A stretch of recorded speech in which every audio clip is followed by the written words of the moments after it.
De la Edad Media, pero si nos acompañáis esta noche de 9 a 11 en este horario especial, vais a entender que el tema parece mentira, pero está más en boga que nunca.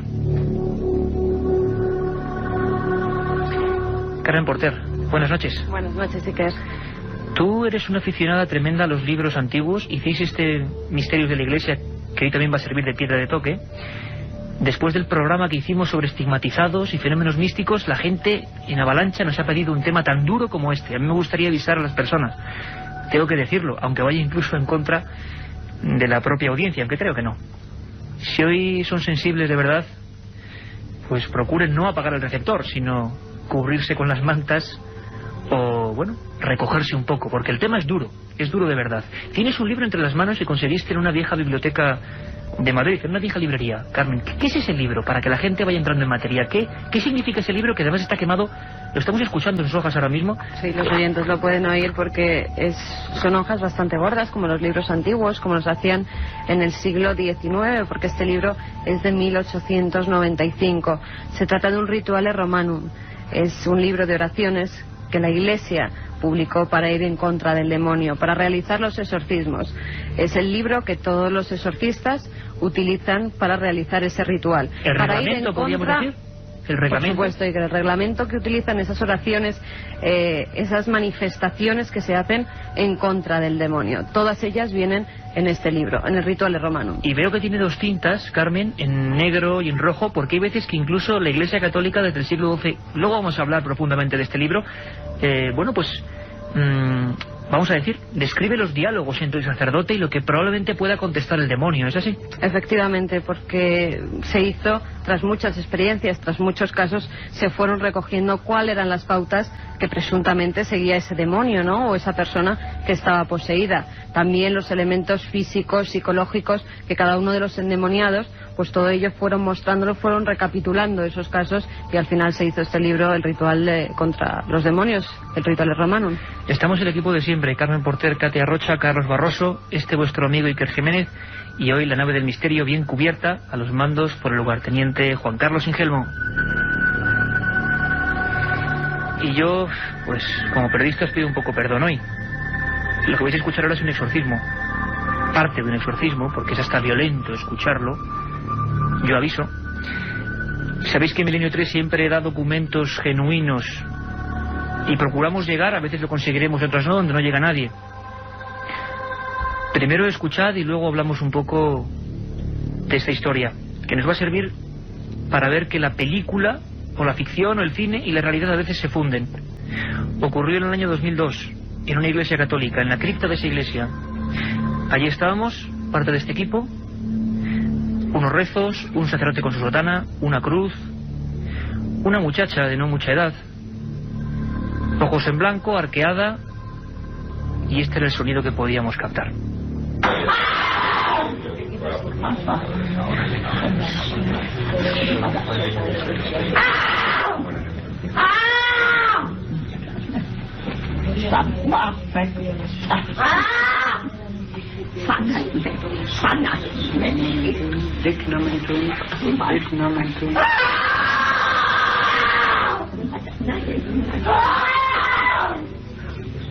Esta es la voz, los documentos, lo que ocurre en un exorcismo de la Iglesia Católica. No estamos hablando de grupos, por ejemplo, de las iglesias evangélicas, que suelen practicarlo casi como medida de limpieza.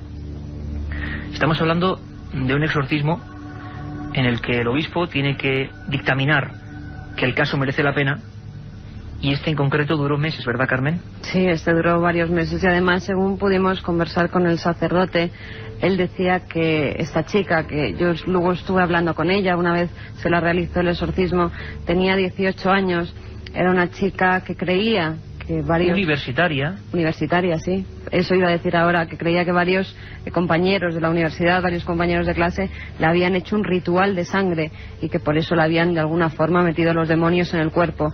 El sacerdote llevaba varias sesiones con ellas, ya cuando acudimos nosotros a este lugar, y nos dijo que solo faltaba un demonio por salir del cuerpo de esa niña. Un demonio que tenía un nombre que era Zabulón. Y que aparece en las Sagradas Escrituras. Allí estábamos los reporteros de Milenio 3 intentando por lo menos, bueno, darnos cuenta de que a veces pasan cosas como esta. No tenemos la explicación, probablemente la psiquiatría la tenga, pero parece que hasta, yo le voy a decir locura, pero los fenómenos mentales pueden generar historias asombrosas. Carmen, vimos ojos en blanco, vimos arqueamientos imposibles, vimos 4 horas de sonidos como este sin parar. Yo nunca he visto algo parecido. Y una fuerza descomunal, además, porque yo me acuerdo que había 4 personas sujetando a esta niña. Una de ellas era la madre, que también ayudaba al sacerdote junto con él. Rezaban oraciones, pasaban estampitas por su cuerpo, la rociaban con agua bendita, y el sacerdote pues daba estas palabras, estas oraciones en contra del demonio para calmar los ánimos de la chica, que realmente era espectacular en el estado en el que estaba.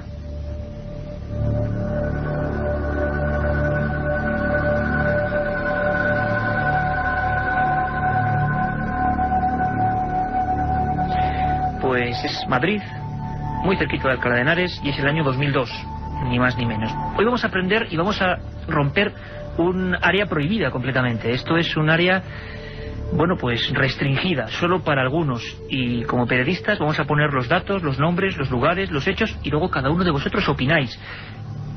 Yo tuve la oportunidad en el año 2000, en noviembre, de tener una entrevista distinta.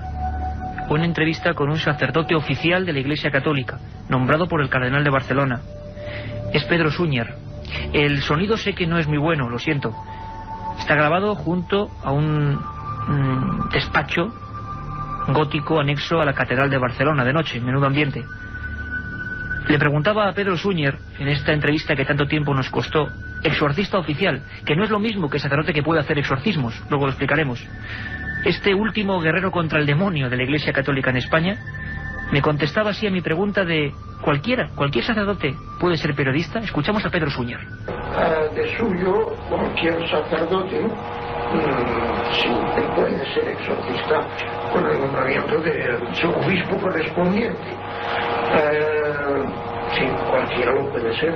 Ahora, naturalmente, pues el señor obispo procura, entre los muchos sacerdotes que hay en una diócesis, escoger alguno que de alguna manera pues le merezca, lo crea especialmente idóneo para esto, ¿verdad? Y entonces esto ya requiere, pues no sé, una cierta ciencia teológica, un cierto pues discernimiento y capacidad crítica, y naturalmente también espíritu de fe para ayudar a estas personas. La otra realidad. Milenio 3, en la cadena SER. El estudio 1 de la cadena SER, hoy más en penumbra que nunca, está repleto de buena gente. Por cierto, quería decir exorcista, no periodista. A veces no sabemos si tiene algo que ver, ¿no? A veces el periodista es exorcista o exorciza sus propios miedos en temas como este. Don Santiago Camacho, miembro de este equipo, cada madrugada levanta fervor con sus conspiraciones. Hoy en la Feria del Libro, por cierto, Santiago, mucha gente me preguntaba por esa conspiración de Expediente X, maravillosa. Cada madrugada él se mete en la tramoya de las cosas. Ha publicado un libro que se llama Pactos Satánicos, de la editorial Nautilus, es uno de sus últimos trabajos.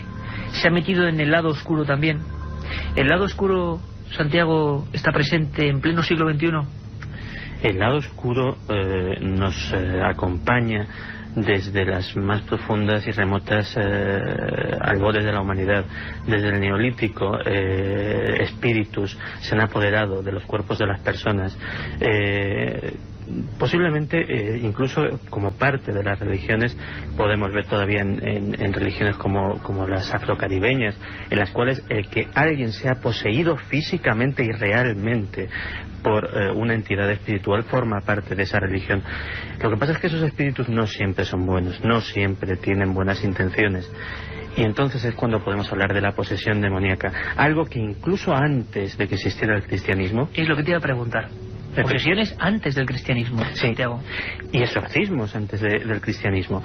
El concepto de demonio es posiblemente el concepto ecuménico fundamental. Es algo común a casi todas, salvo una o dos excepciones, quiero pensar, a casi todas las religiones más o menos mayoritarias. Posiblemente el taoísmo sea la única que no contempla la idea de demonio.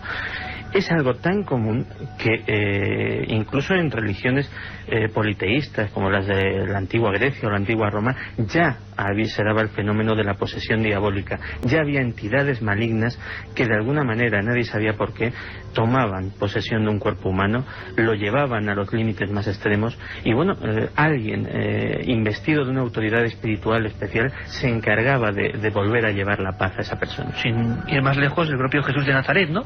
Hizo exorcismos.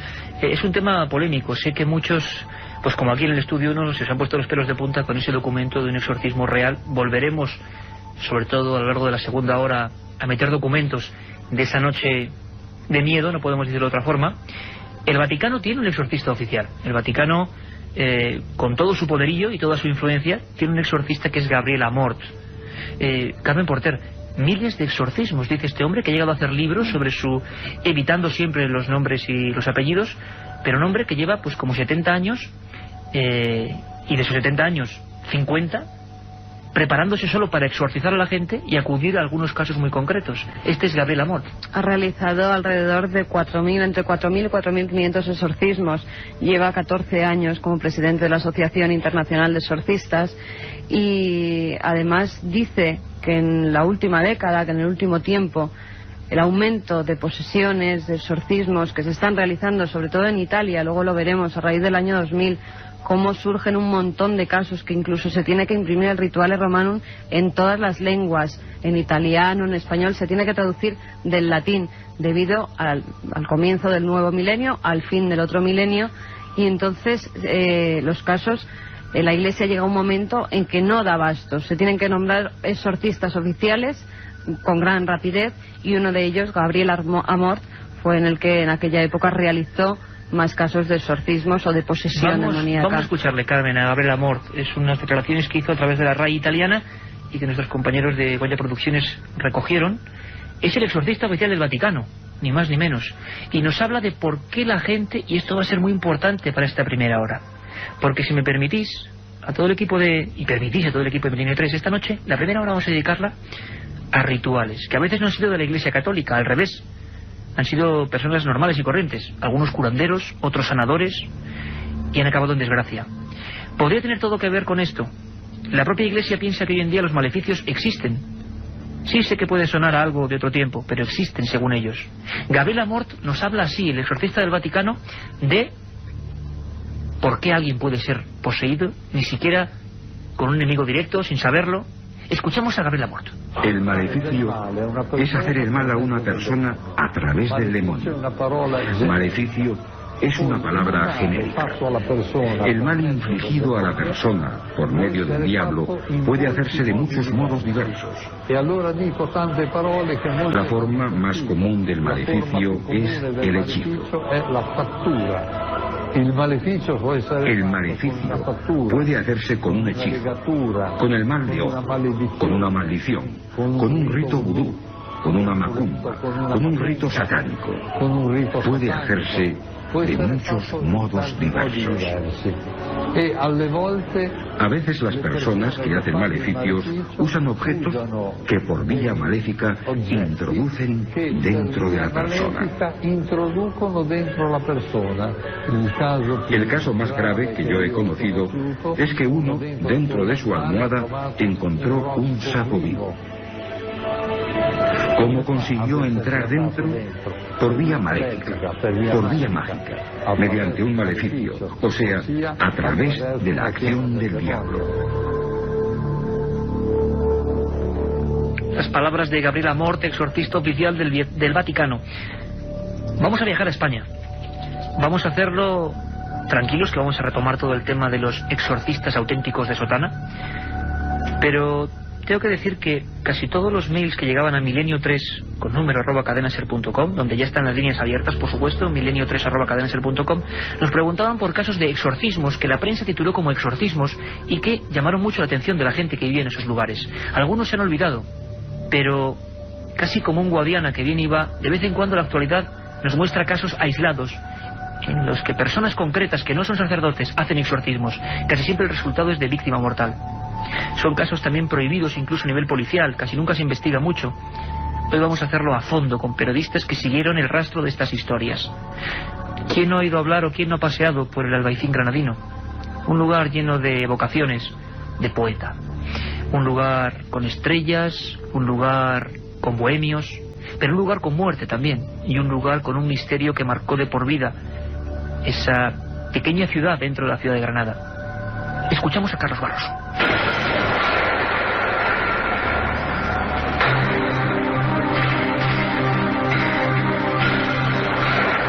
El Albaicín granadino, atravesado de callejas estrechas y casas apiñadas, ha sido siempre lugar amigo de la magia y los rituales de todo tipo.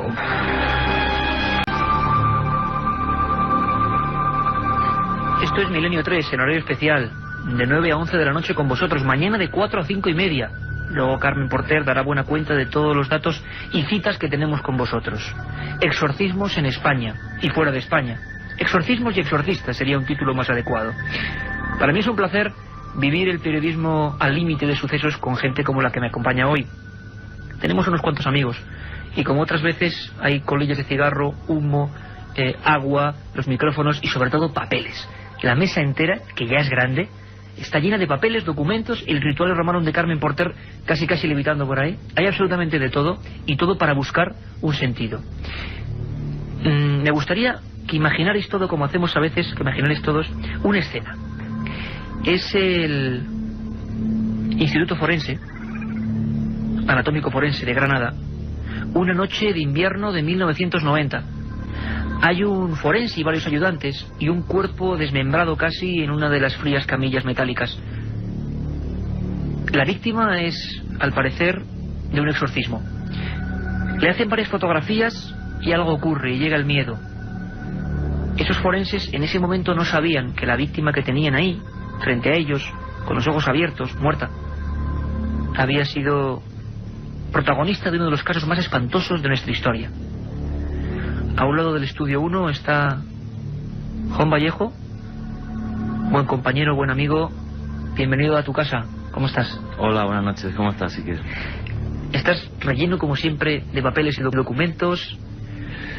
Hiciste un libro magnífico, Operación Al-Ándalus, junto con Lorenzo Fernández, 20.000 kilómetros por los misterios de Andalucía.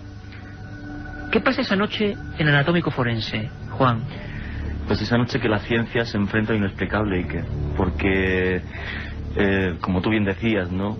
Cuando empieza la autopsia, yo he visto vídeos de autopsias, he presenciado autopsias de realidad, ¿no? Pues siempre hay algunas personas que hacen fotografías, incluso se graban también vídeos de cómo se va desmembrando el cadáver, el cuerpo, para ver, bueno, luego para rescatar algunas pruebas que puedan haber sucedido, haber pasado, que quede rastro en el cuerpo. Bien, pues lo que ocurre aquella noche es que se tiran 32 fotografías, un carrete de 32 fotografías, se vuelve a tirar otro carrete más y a la vez otra cámara de fotos está haciendo instantáneas Polaroid. En total son 72 fotografías más la Polaroid. Y además una filmación en una cámara de vídeo. Hasta ahí parece todo medianamente coherente o correcto desde el punto de vista de la medicina legal, que es lo que importaba en aquella noche, ¿no? Pero cuando a los pocos minutos de acabar la autopsia se comprueban las fotos de la Polaroid, que se habían dejado boca abajo para que no tuvieran ningún problema revelado por la luz fluorescente que había en la sala, pues se comprueba que las fotos Polaroid están llenas de manchas sin sentido. Se revelan las 72 fotografías a un ritmo vertiginoso, lo más rápido posible, y el forense y la juez no salen de su asombro cuando ven que las 72 fotografías no están llenas nada más que de manchas también. Aquel suceso inexplicable que marca aquella noche llena de tragedia y de locura y de velocidad, pues la jueza rápidamente, antes de que el cuerpo pase ya pues a disposición de los familiares para que pueda ser enterrado, de nuevo le ordena al fotógrafo del juzgado que tire otro nuevo carrete de fotografías que más inexplicablemente todavía, después de corroborar que las cámaras estaban bien, aparecen de nuevo veladas. Aquel cuerpo se llamaba Encarnación Guardia. El diario El País titulaba Exorcismo brutal en el Albaicín. Era el 30 de enero de 1990. Una noche espantosa, la hemos recordado, hemos investigado, hemos sacado documentos y nos ha vuelto el mismo frío que tuvimos en aquella época cuando mucho más jóvenes lo recordábamos a través de la prensa. Juan Vallejo siguió la historia porque él es granadino, paso a paso, milímetro a milímetro. Encarnación Guardia venía de una historia, parece ser repleta de fracasos, venía del sur de Francia, y su familia era muy especial. Había un condimento terrible a veces, que es el espiritismo. Miembros de esa familia, de un entorno sociocultural bastante humilde, creían tener la facultad de poder hablar con la voz de los muertos, con la voz de uno de los hermanos muertos de leucemia, que parece que se comunicaba con ellos. Una imagen espantosa, una diapositiva espantosa. Encarnación Guardia regresaba de Francia con el convencimiento de que tenía dentro de sus entrañas un macabro regalo, el hijo del diablo.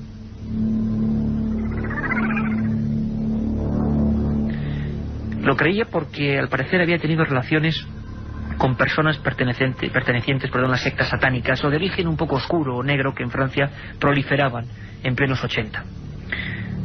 Esa noche empezará un ritual terrible. Ella misma es la que obliga a su familia a acudir a personas sensitivas, además de ellos, para que en un círculo, en una habitación que nos puede recordar a la del exorcista, la de la película, y se comience una especie de espiral de locura, de delirio, que acabe con un auténtico crimen.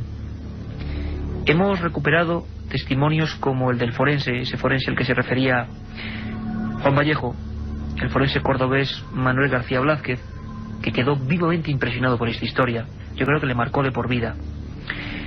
Yo creo que no se puede olvidar el momento en que esta mujer entra en trance, los ojos en blanco.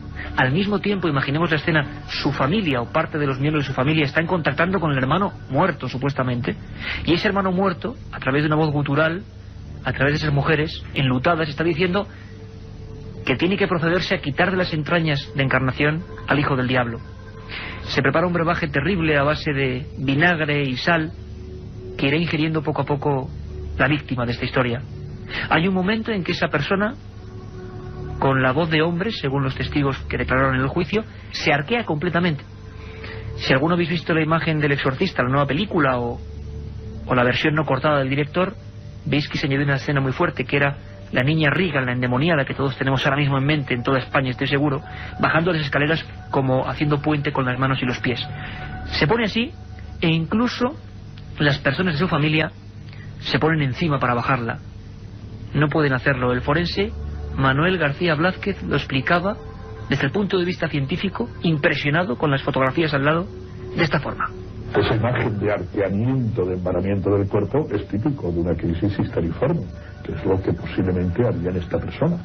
Esos músculos estaban tan a tensión, estaban tan fuertes, que una persona que se subió encima de la víctima consigue estallar la vejiga, sin embargo, aguanta durante una serie de minutos un peso de 90 kilos encima de ella, prácticamente de pie.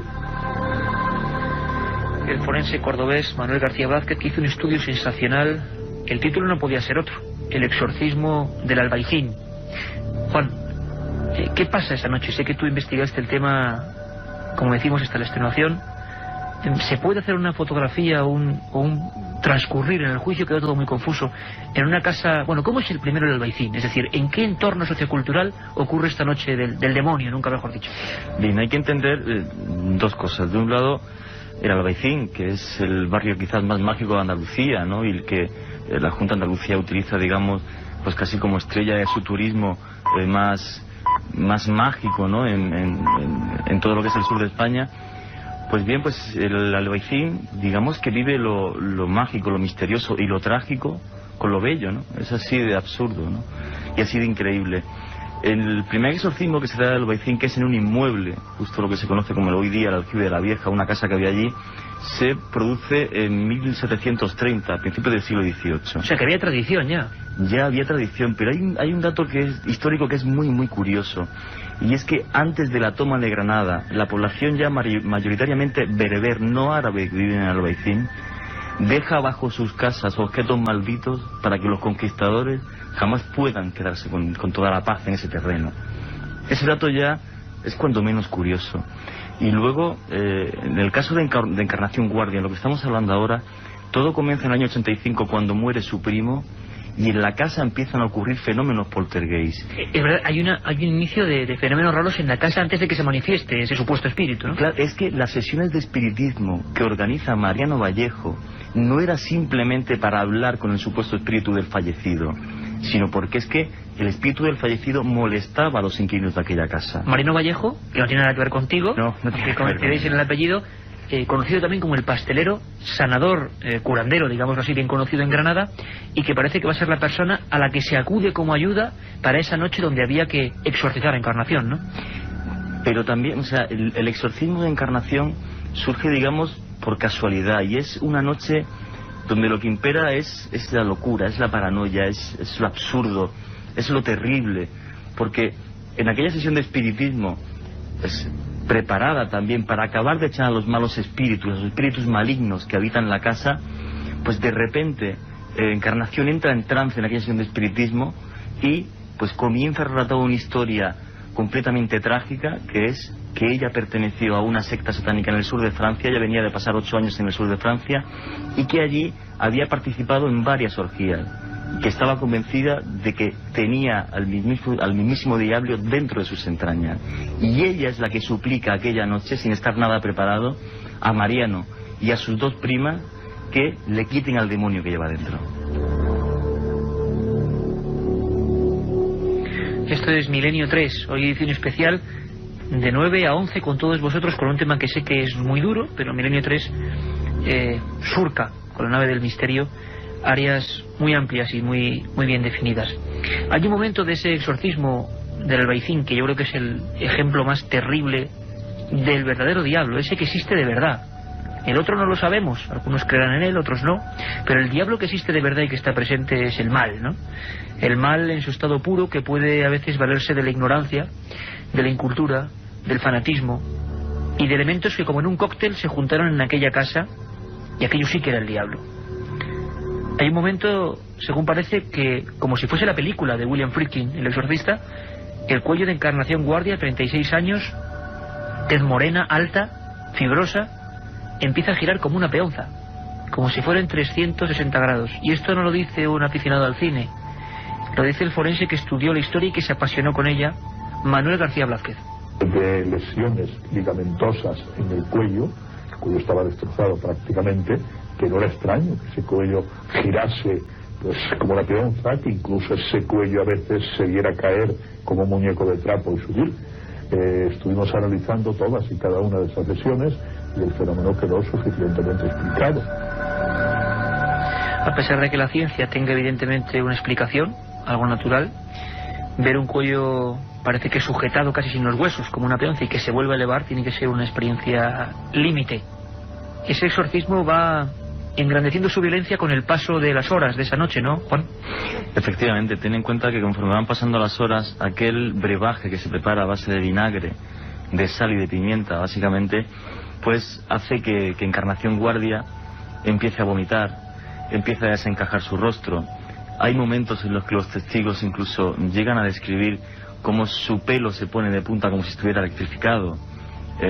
Detalle curioso, Juan, porque no es el único. Luego Carmen nos recordará un caso en Zaragoza antiguo donde parece que esto ocurría también. Los gestos que tú comentabas, o sea, cómo retorcía el cuello, cómo se tiraba por el suelo. Hubo un momento, según llegan a relatar los testigos, ya a altas horas de la madrugada, después de pasar 5 o 6 horas, en que todo el suelo de la habitación es un charco de los vómitos de Encarnación Guardia. Dicen que hay un momento en el que la lengua se le inflama y hace que tenga que estar prácticamente todo el tiempo con la lengua afuera, con lo cual imagínate, era una escena terrible, dantesca. Y ya digamos el colofón de aquella noche, lo más terrible, que nunca quedó claro si lo que la última persona que participa, que era también familiar de ella y que se dedicaba en el Albaicín a realizar abortos ilegales, aparece en la casa por casualidad o aparece porque es llamada para ello, viene, digamos, ya a sacar de las mismísimas entrañas de Encarnación Guardia al diablo. Esto que sucede a las 8 de la mañana, pues es ya, digamos, el colofón de toda la historia. Lo que hace esta señora que llega allí, prima de Encarnación Guardia, es introducir su mano por la vagina y por el ano hasta que es capaz de, según también relatan los testigos, de extraer una masa que huele fatal y que puede tirar al baño. Entonces es cuando ellos piensan ya que han extraído el mal de Encarnación Guardia. Cosa que, como luego se demuestra en la autopsia que realiza el forense, lo que hizo fue, cuando introduce su mano por el ano, sacar un puñado de heces. Incluso esa noche llegaron las operaciones a ir más allá, según nos va a contar el forense Manuel Blázquez. La sensación es que había llegado a la espiral del delirio, como comentaba Juan Vallejo. Toda la prensa granadina y nacional siguió con expectación uno de los primeros casos de exorcismo popular que se daban, al menos a la luz pública, en España. Antes de esta escena, parece ser que Encarnación Guardia ruega que se quemen sus ropas en la calle y que se tiren sus joyas también por el baño porque están poseídas. No parece sentir ningún dolor. Al final parece que incluso la muerte llega antes, que por desgarramientos por edema pulmonar se le encuentran 200 gramos de sodio de sal en sangre. Toda la noche bebiendo aquella pócima que esa voz espiritual parece que le recomendaba, algo delirante. El forense se quedó impresionado cuando recibió el cuerpo para su análisis. No nos extraña que dedicara años a investigar este asunto. Y nos habla de hasta qué punto esos curanderos llegaron en su afán de hacer abortar al hijo del diablo. No había embarazo, eso quedó probado suficientemente, no había gestación ninguna. Entonces alguien introduce la mano en la vagina y lo que coge es intestino, lo coge a través de la pared vaginal. Entonces cree que aquello es el aborto, y aquella persona, quizás motivada por la propia víctima que pedía que le sacaran aquello, pues lo que hizo fue desgarrar totalmente el intestino. Las palabras del forense que llevó el caso. Tengo, gracias al archivo del País, un sinfín de documentos, de recortes. Comienza el juicio del exorcismo del Albaicín, en el que murió una mujer. Absueltas 3 acusadas de matar en una sesión de exorcismo. Suspendido el juicio sobre el exorcismo del Albaicín. Al final, ¿cuál es el final de esa noche? Que acabará en la escena que hemos empezado, en ese anatómico forense de Granada. ¿Qué pasa? Se lleva al hospital, parece que toda aquella espiral de locura, la gente, a pesar de su fanatismo, entra en la conciencia de que han hecho algo mal, que pensaban ellos que Encarnación Guardia, después de ser despojada de eso que eran intestinos, parece que creían que iba a volver, que no pasaba nada, ¿no? Pero Encarnación, claro, no volvía. Es que, según relatan los testigos, hay un momento en el que Josefa Fajardo, que es su prima, que es la señora que se dedica a hacer abortos en el Albaicín, que es la que introduce su mano en la vagina llano, con un detalle curioso: antes de introducir su mano, temiendo que lo que estaba dentro era el demonio, introducen una aguja de punto al rojo vivo para que el demonio no pueda hacer nada en la mano a Josefa Fajardo. Para defenderse del diablo que ellos creían. Efectivamente, parece ser que la única que guarda un poco de cordura, entre comillas, en esta historia de total y absoluta locura, es Josefa, que después de que las otras 3 personas que están allí, Mariano, Enriqueta e Isabel, las tranquilice porque diga: oye, ya le he sacado el demonio a nuestra prima, vamos ya de una vez al hospital, que la veo muy mal. Si no es por Josefa Fajardo, posiblemente Encarnación hubiera muerto allí mismo en la casa. ¿Murió en el hospital? Murió unas 12 horas después en el hospital, sí. Y entró en estado de shock ya al hospital, bueno, entró fatal, muy mal. Y entonces la medicina fue imposible que la recuperase. Toda esta gente, todos estos implicados, todos los protagonistas de esa noche digna de las pinturas negras de Goya, están ahí en libertad, ¿no? Están en libertad la gran mayoría de ellos, efectivamente. Ya todos están en la calle. Es posible incluso que estén oyendo el programa, efectivamente. Pues una muestra de esa otra España profunda, oscura, que a veces en una noticia, en un suceso, aparece y alarma a toda la sociedad. Fue la vez primera, pero no la única, por desgracia, en que este país se enfrentaba al tema del exorcismo. Sé que es duro, las 10:20. Seguís con nosotros, Milenio 3.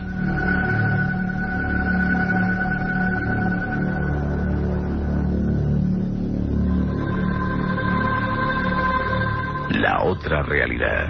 Milenio 3. En la cadena SER. Santiago Camacho está, yo creo que demudado, ¿no? Y conoce ya bien el caso. Pero es que Juan Vallejo, investigador nato, creo que cuenta las cosas con la pasión de quien casi las ha vivido, ¿no? Quien ha seguido el tema y ha pasado casi en la casa de uno, ¿no? En la ciudad de uno. Santiago, este tipo de rituales no realizados por la Iglesia Católica, que cuidado, yo no digo que unos sean los buenos y otros los malos, este desde luego es lo malo, pero por personas que se creen con poderes están ocurriendo, se están incrementando, están pasando en Europa, en Estados Unidos. Tú has estudiado el tema profundamente. Sí. Existen dos núcleos geográficos donde este tipo de exorcismos, llamémosle incontrolados, están incrementándose de una manera alarmante. Uno de ellos es Estados Unidos y el otro es África. África. Sí. Estados Unidos está justo cada uno en un extremo del mapa del desarrollo, ¿no? Pues de lo más desarrollado a lo más primitivo. En Estados Unidos el agravante está en que lógicamente no es un país en el que la religión católica sea mayoritaria, por lo cual no hay exorcistas, pero sí es profundamente cristiano hasta algunos extremos fanáticos. Hay dos zonas concretamente, que es la costa este, lo que se ha dado en denominar el cinturón de la Biblia, y el medio oeste, donde se han dado casos. Ahora mismo recuerdo un caso en Minnesota, en el cual una pareja de niñas gemelas de corta edad, creo que no eran ni siquiera adolescentes, fallecieron a consecuencia de un ritual de estos por extenuación. Es decir, ni siquiera porque se hiciera cosas realmente malas con ellos, sino directamente porque un ritual de días y días terminó por simple cansancio, por simple extenuación con la vida de estas dos chiquillas. En Estados Unidos la cosa ha llegado a tal extremo que un predicador, Bob Larson, se ha dedicado a estar ahora mismo creando una especie de ejército de exorcistas. Ya tiene por lo visto más de 40 por todos los Estados Unidos, y su idea es que cada persona que crea que lo necesita tenga un exorcista preparado, un exorcista evangélico en este caso, a menos de una hora de su casa. Y lo hace no porque él tenga una pasión fanática por esto, sino realmente por el afán de salvar vidas. Es decir, estamos llegando a este extremo. En el otro extremo, en África, la cosa es totalmente distinta. Ahí tenemos una tradición de animismo, una tradición de magia y de brujería ancestral, que el cristianismo apenas ha rascado la superficie. Pues todos recordamos, por ejemplo, a Monseñor Milingo, que el arzobispo de Lusaka, que luego dio un tremendo escándalo, que se dedicaba a hacer extrañas ceremonias a medio camino entre el exorcismo, la brujería local, y que luego, poca gente lo sabe, él mismo ha sido sujeto de un exorcismo en el santuario de Fátima después de dar aquel tremendo escándalo al casarse por el rito de la secta Mun, y que curiosamente en ese exorcismo, pues, los escasos testigos parece ser que dijeron que Milingo realmente dio muestras de posiblemente haber estado incluso poseído. En cualquier caso, en África se hacen exorcismos para todo. Se hacen exorcismos para curar el SIDA, esa tremenda lacra que hay en ese país. Se hacen exorcismos porque ante cualquier desgracia, ante cualquier comportamiento anómalo, enseguida la población piensa que hay algo de magia negra o de posesión diabólica en este asunto, y lógicamente se llega a los extremos inevitables en no pocas ocasiones. Hace poco comentaba con un compañero aquí presente, que no has presentado todavía, el tristísimo caso de la secta de la restauración de los 10 mandamientos. Posiblemente la secta que más víctimas mortales ha dejado en la historia de los movimientos sectarios. Una secta que empezó haciendo exorcismos. De hecho estaba dirigida por exmiembros de la Iglesia Católica, tanto sacerdotes como monjas expulsados, y algunos de ellos excomulgados directamente, que tenían una pasión fanática por estas cosas, y terminaron literalmente sacrificando seres humanos en aras precisamente pues ya de una demencia y de una irracionalidad absoluta. Estamos viajando por el mundo, España, otros países, continentes, buscando por qué en pleno siglo XXI parece que vuelve la irracionalidad, y haciéndolo, nunca lo olvidéis, como periodistas de investigación que somos, poniendo todos los datos. Esto ocurrió en nuestro país, está ocurriendo fuera y está pasando ahora. ¿Por qué? Quizá todos deberíamos reflexionar un poco. El caso del Albaicín no fue único. A partir de ese momento, justo como un reguero, como un contagio, sería otro programa para Milenio 3, eso del contagio de los sucesos, ¿no? Algo que intentan explicar los científicos y que no sabían por qué ocurre. Ocurrió en esa tierra a la que dedicábamos hace un par de programas, el crimen de Cuenca, en La Mancha, tierra seca, que decían los árabes. Escuchamos a Carlos Barroso y nos metemos en situación.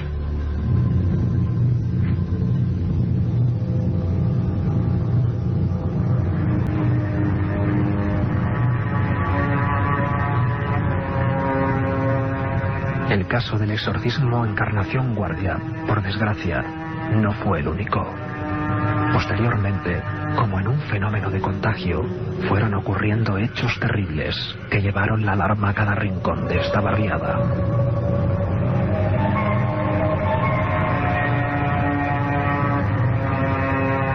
La localidad manchega de Almansa se despertó sobresaltada aquella madrugada.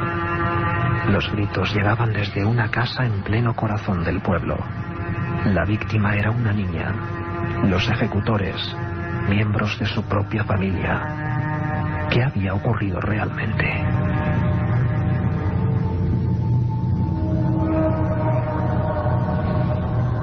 El exorcismo de Almansa. Y hubo otros en el propio Albaicín. Empezaron incluso personas a dejar ataúdes en algunos lugares. Hubo un miedo al demonio, una especie de cosa que se retroalimenta. Incluso, antes de Almansa, para que veáis que esto no son solo casos de los 90. Recientemente Carmen Porter en Elche, hemos venido hace nada de ese lugar, se está haciendo, bueno, estos días se ha hecho un juicio por una madre que, para que veamos que esto es el 2002, ha cortado la cabeza de su bebé, se la ha puesto entre las piernas, convencido de que era la reencarnación, otra vez el mismo tema recurrente, del diablo. Efectivamente, un caso también terrible y que está de actualidad precisamente porque en estos días se ha celebrado el juicio contra esa madre que en un ataque de locura, de desesperación, creyendo que en su casa tenía el mismísimo demonio, le metió en la bañera junto con ella, le puso entre sus piernas, y cuando el niño estaba metido en agua caliente, porque ella había oído que así se mitigaban los efectos al morir, intentó cortarle las venas, rajando sus muñecas, y no lo consiguió. No consiguió que el niño se desangrara. El niño tenía 24 meses nada más. Y era una persona, esta madre, con la que podemos cruzarnos por la calle, comprar el pan, que no tenía tampoco, parece ser, una persona completamente normal. Y que de repente algo le indica que su hijo es el demonio. Nuestros compañeros de Cadena SER en Elche nos informan de los últimos acontecimientos, porque tenemos el último caso de exorcismo en España. Acaba de ocurrir, el juicio es ahora. No solo los casos clásicos, sino desgraciadamente de última hora. Quizá este regreso de la irracionalidad, como dice Santiago Camacho, es mucho más profundo y auténtico. Escuchamos a los compañeros desde Cadena SER Elche. Un jurado popular declaró culpable la pasada semana a una joven ilicitana de 33 años por decapitar a su hijo de tan solo 25 meses. Los hechos ocurrieron hace ahora justo un año, cuando la madre, recientemente divorciada, asesinó a su único hijo, seccionándole el cuello hasta llegar a decapitarlo. Esta pasada semana se celebró este escabroso y difícil juicio con 8 informes psiquiátricos distintos. Según la defensa y los médicos que la atendieron, la acusada padece una esquizofrenia paranoide con ideas delirantes, por lo que su voluntad estaba totalmente anulada en el momento de cometer el crimen. Un argumento contrario al que utilizaron los psiquiatras llamados por la Fiscalía y por la acusación particular, que no encontraron rasgos de esquizofrenia en la acusada y tan solo un trastorno delirante que no le provoca la pérdida del control sobre su vida. Los 9 miembros del jurado popular tuvieron que soportar 3 días de duro juicio, donde los forenses describieron y analizaron paso a paso el momento del crimen. En la sala se descubrió además que antes de decapitar al niño, la joven intentó cortarle las venas, un extremo que abandonó por ser demasiado lento. El jurado la declaró culpable por unanimidad y ahora se espera la sentencia, que la llevará a prisión entre 20 y 14 años. 20 y 14 años y Levante, una zona castigada especialmente por el asunto de las sectas de procedencia satánica y por hechos como estos. Ha habido incluso leyendas urbanas en lugares como Benidorm, muy curioso, muy implantadas, de desapariciones de niños. No sabemos cuándo nos quedamos con el segmento de la realidad y cuándo con el de la ficción, pero es una tierra proclive para todo esto. Casi inmediatamente después, unos meses después del hecho de Albaicín, que nos ha contado Juan Vallejo y los documentos del forense, ocurre otra historia quizá más trágica, porque es una niña la que acaba siendo sacrificada por su propia familia. Francisco, Almansa. Buenas noches, Iker. ¿Cómo estás? Juan, Santiago. Almansa, 9 meses después del caso del Albaicín, ¿no? Y con una diferencia atroz con el caso de Encarnación. Encarnación murió por ese coma, por esa sustancia que tomó. Pero a Rosa se desangra, porque unas manos inocentes se introducen por su vagina y a pellizcos sacan todas las vísceras, todo su interior, ¿no? Que era la propia familia, ¿no, Francisco? Sí, todo ocurre en el número 4 de la calle Valencia, en Almansa, una localidad... Hay que decir, por si nadie lo sabe, Francisco casi no necesita presentación, es Francisco Contreras Gil, autor de Casas Encantadas, Crónica de un siglo de misterio, del Archivo del Misterio de la Editorial Edad, compañero de este equipo, que cubre toda la zona de Levante y por eso investigó profundamente esta historia. Bueno, pude hablar con algunos de los periodistas, concretamente con Luis Bonete, ¿no? Él cubrió para diferentes rotativos manchegos el caso. La historia comienza el 17 de septiembre de 1990. Concretamente, bueno, pues se reúne en una cena Rosa González Fito, contaba con 36 años de edad, y dos amigas suyas, Mercedes y María Ángeles Rodríguez. Rosa es conocida en Almansa como una hermana de luz. ¿Qué es eso, Francisco? Bueno, Juan lo debe saber igual que yo. En toda la parte sur de España y el Levante es muy dado a esa creencia animista de la que hablaba Santiago, ¿no? A esas brujas, esas personas con don, con gracia, ¿no?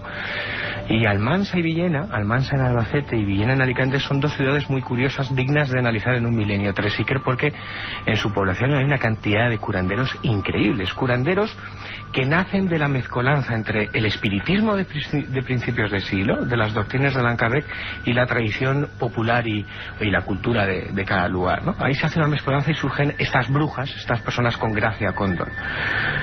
Rosa González Fito era una hermana de luz muy conocida en Almansa, muy prestigiosa, entre comillas. Y aquel día 17 de septiembre de 1990, en una cena, con Mercedes y María Ángeles Rodríguez deciden hacer una limpieza espiritual, entre comillas, porque María Ángeles dice que un espíritu la poseía y le hacía daño. Esa misma tarde... ¿Pero eso lo decía la hija? No, eso lo decía María Ángeles, una de sus amigas. Se lo pide a Rosa. Como un favor, ¿no? Como un favor. Una limpieza de tantas que hay, que seguramente incluso se están produciendo ahora en cualquier rincón de España. Seguro. Y se seguirán produciendo. Esa misma tarde del día 17 comienza esa sesión. La cosa se empieza a poner delirante, es una espiral de locura religiosa, porque ocurren fanatismos, o se desarrolla el fanatismo entre esas tres mujeres, hasta tal punto que María Ángeles está con sus hijos que tienen 5 y 6 años de edad respectivamente, y en ese estado de limpieza empieza a ver que no es un espíritu lo que le molesta, sino que es el propio demonio. Rosa coge a sus hijos, les mete los dedos en la boca y les obliga a vomitar, pensando que no solamente es María Ángeles la que está poseída por un ente extraño o por el diablo, sino también sus hijos de 5 y 6 años de edad. En esa extraña espiral, cansadas de ese delirio de locura religiosa, buscando el mal con mayúsculas, deciden descansar y continuar el día 18, al día siguiente. La vorágine de fe se sucede y hay estampas que han quedado reflejadas en los periódicos y en los cronistas que cubrieron el caso, tan dantescas como que Jesús Fernández, el marido de Rosa, descubre a las tres mujeres en un cuarto bailando en sus propias bilis y excrementos. Era algo surrealista totalmente. ¿Y por qué se centran, Francisco, en una de las niñas, que es la que muere? Se centran porque durante 3 días en esa espiral de locura no se sabe qué mecanismos tiene el cerebro, qué chip se suelta en el cerebro de cualquier mente, y empiezan a buscar al diablo en cualquier personaje de la casa. Y es ahí donde entra en juego Rosa Fernández. Contaba con 11 años de edad y que era una niña inocente, conocida como la Gordita en Almansa. La noche del día 18 de septiembre de 1990, cuando han sido exorcizados supuestamente los hijos de María Ángeles, y cuando María Ángeles también ha sido exorcizada por Rosa, la hermana de luz, en ese estado de histeria colectiva, decide que el mal todavía está ahí, que está presente, que algo vivo, infernal, diabólico, tiene que aparecer, y ellas tienen que ser las responsables de expulsarlo. En ese momento decide Rosa llamar a su marido, a Jesús, y despertar a la niña. La sacan de la cama, ella estaba dormida, la sacan de la cama, la desnudan, la tumban en un frío suelo, y en ese preciso momento comienza una historia desgarradora. Nunca mejor dicho, ¿no? Desgarradora porque Rosa, no se sabe por qué motivos, decide que su hija está embarazada del diablo. Otra vez el mismo tema, que luego hablaremos de eso en la segunda hora, recurrente, ¿no? El hijo del diablo, el maligno, casi el anticristo que vuelve en el cuerpo de una mujer.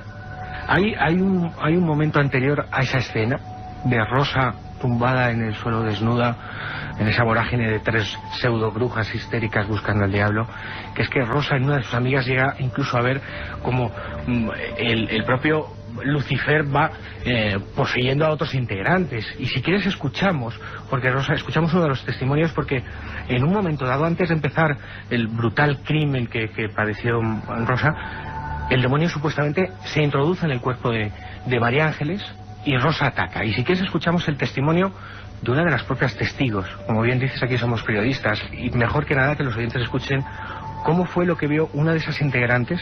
Pero incluso, Francisco, tenemos la visión, incluso si quieres, en cuanto llega también la visión científica, ¿no?, de la Cruz Roja de Almansa, que llega hasta ese sitio, y lo que ven ellos, digamos, Francisco, desde fuera, es la evidencia. Lo que estaba ahí estaba todo absolutamente deshecho, destrozado. Concretamente a Fernando Gómez, miembro de la Cruz Roja, que se presenta a las 9 de la mañana ante la petición de auxilio por diferentes miembros de la familia, concretamente el de Jesús y el de algún cuñado, histéricos porque habían hecho la locura mayor de su vida, ¿no? Si quieres lo escuchamos. Escuchamos ese miembro de la Cruz Roja de Almansa. Sé que le metieron palos y le sacaron todo, porque al levantar a la chica de la cama vimos como músculos desgarrados o algo así, y sangre coagulada. Parecía que la historia se volvía a repetir con macabra insistencia. En Almansa, gente, como decimos, con apariencia normal, como otros cualquiera, como personas que nos encontramos por la calle, pero que tienen esa vinculación con ese exorcismo que comentaba Francisco Contreras, con ese mundo mágico que todavía permanece muy arraigado en algunas comunidades y en algunas zonas de España. La niña muere. La niña muere después de estar prácticamente las 12 horas de la noche sufriendo ese exorcismo, que consistió únicamente, entre comillas, en que Rosa, su madre, su propia madre, introdujo primero una mano por la vejiga, luego otra mano, 2 manos, y a partir de ahí empezó a pellizcar, a desgarrar todo lo que encontraba a su paso. La suerte que tuvo Encarnación, si se puede llamar suerte, es que a los pocos minutos o a la media hora murió completamente desangrada, y ahí las 3 brujas, entre comillas, se cebaron. El ritual duró hasta las 9 de la mañana, el momento en el que ellas fueron conscientes de lo que habían hecho, ¿no?, de lo que estaban. Imagínate, eso tiene que ser terrible, claro, cuando uno es consciente de lo que ha hecho y su propia hija. Imagínate la imagen si se pudiera hacer una fotografía, Iker. 4 paredes completamente ensangrentadas, cristales rotos, palos, 3 mujeres con sus ropas desgarradas, llenas de sangre, vísceras por el suelo, y en ese preciso momento empiezan a ser conscientes de que algo no ha sido normal, de que algo normal no ha pasado. Seguimos en la siguiente hora, pero escuchamos ahora al forense en el juicio del caso del célebre y terrible exorcismo de Almansa. Sí, lo que hicieron fue ampliaron la cavidad perineal. Entonces ellos quitaron lo que es el recto, quitaron la vulva, quitaron los labios mayores hasta el tercio anterior. Lo único que le quedó realmente fue el clítoris y el tercio anterior de labios mayores. Todo lo demás fue ampliado, o sea, había un hueco ahí, ¿no?, que normalmente está la vulva, está el periné, está el recto, o sea, está el esfínter anal, y todo eso había sido ampliado de forma traumática y no utilizando ningún tipo de objeto, fue manualmente. A mí se me queda una imagen, y es la que tengo encima de la mesa ahora mismo, Iker, y es un Renault 9 de la Guardia Civil, 2 agentes de la Benemérita, y Rosa, con un pantalón corto, sin zapatillas, camisa blanca, completamente ensangrentados, y una frase que decía a esos fuerzas de seguridad: lo hice y lo volvería a hacer por el bien de mi hija. Satán la había poseído y portaba un hijo suyo. Seguimos con más temas de este tipo. De 10 a 11 os dejamos con los servicios informativos de la cadena SER. Ahora regresamos.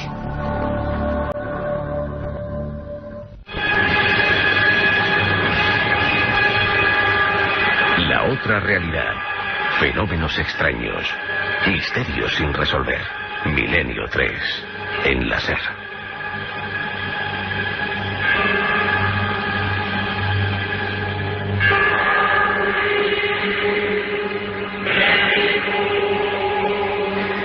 ¿Quién no se acuerda de esta música? Esto es Milenio 3. Os seguimos acompañando de 10 a 11. Mañana de 4 a 5 y media. Queréis un programa duro, a fondo, sobre el asunto de los exorcismos y aquí estamos. Carmen Porter, Katia Rocha, Carlos Barroso, que os habla vuestro amigo Iker Jiménez y don Juan Carlos Ingelmo a los mandos de esta nave, hoy más misteriosa que nunca, Milenio 3.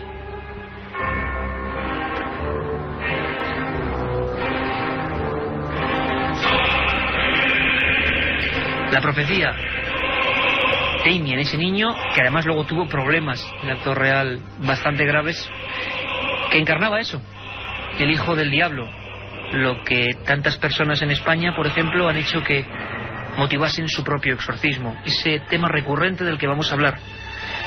Vamos a meternos a fondo esta segunda hora con los exorcismos, pero no populares, sino con los que la Iglesia Católica ha hecho, hace, y parece que durante muchos años seguirá haciendo.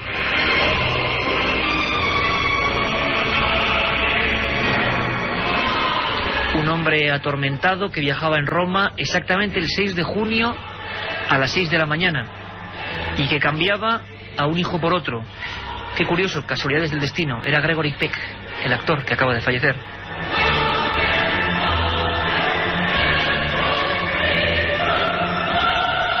¿Os acordáis todos los que nos seguís desde las 9 de la tarde? De ese libro con el que empezábamos, Carmen Porter, libro de su propiedad, Hay que tener valor. Un libro que parece que ha hecho exorcismos, que está quemado y que está empleado por la Iglesia Católica. Es el Rituale Romanum.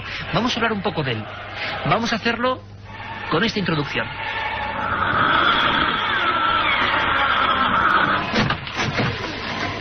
La señora McNeil. Sí. Soy el padre Merrin. Pase. Gracias. ¿Está el padre Carras? Sí, ¿Padre? Ya ha llegado. Padre Carras. Es un honor conocerle.